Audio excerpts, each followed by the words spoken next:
ስለዚህ እኛ ኦርቶዶክሳውያን ይሄን መስቀል የምናከብረው የዕዳ ደብዳቤያችን የተቀደደበት፣ ነፃነታችን የታወጀበት፣ ድህነታችን የተገኘበት፣ ክርስቶስ ዓለምን ያዳነበት ስለሆነ ይህንን ዕፀ መስቀል እናከብራለን።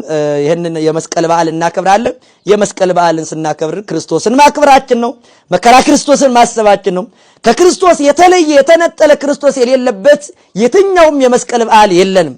የመስቀል በዓል ይቅርና የትኛውም የነቢይ በዓል፣ የትኛውም የጻድቅ በዓል፣ የትኛውም የሰማዕት በዓል፣ የትኛውም የሐዋርያ በዓል ክርስቶስ የሌለበት የለም።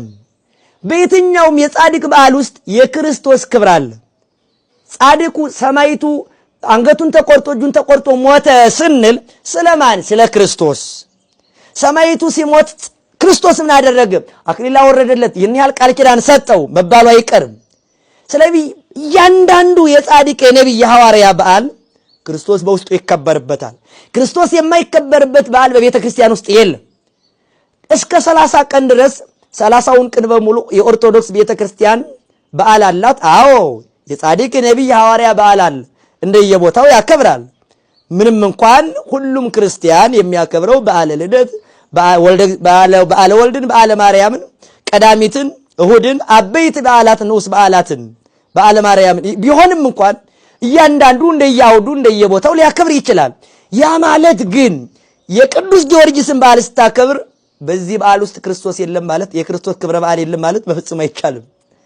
የመርቆሪዎስን በዓል የቅዱስ መርቆሪዎስን ስታከብር በመርቆሪዎስ ውስጥ በመርቆሪዎስ ክብር ውስጥ የባህሪ ክብሩ የኢየሱስ ክርስቶስ ክብር መነገሩ አይቀርም።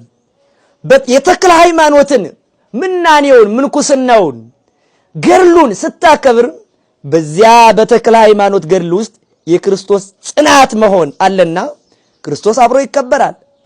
መስቀልንም ስናከብር ክርስቶስን አብረን ማክበራችን፣ ያለ ክርስቶስ መስቀል የለም። ያለ መስቀልም ደግሞ እንደገና የሚገለጥ ክርስቶስ የለንም። ከመስቀል የራቀ ክርስቶስ የለንም። ከመስቀል የተለየ ክርስቶስ የለንም። ከክርስቶስ የተለየ መስቀልም የለንም። ክርስቶስን የማናሳይበት መስቀል የለንም።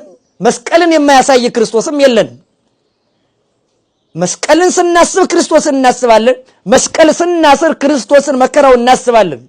ካህናት በእጃቸው ሲይዙ የትኛውን መከራ ቢመጣ እቀበልልሃለሁ ማለታቸው ነው። እያንዳንዱ ምእመን በአንገቱ መስቀል ማሰሩ ተላልፌ እሰጥልሃለሁ ለማለት ነው። መስቀሉን በማየት ክርስቶስን እናያለን።